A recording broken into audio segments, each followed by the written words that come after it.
Today we will talk about how to fix or how to solve the problem of delay on Messenger app. To know how to fix or how to solve the problem of delay on Messenger, you should just go to settings. In the first, you can go to the window of apps and you can click on Messenger app.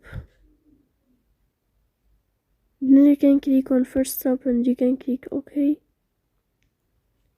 After that, you enter to the window of storage.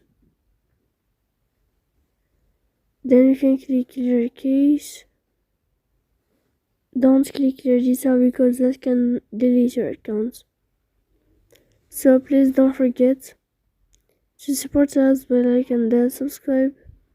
See you next time in another video, and thank you for your attention and your watching. Goodbye.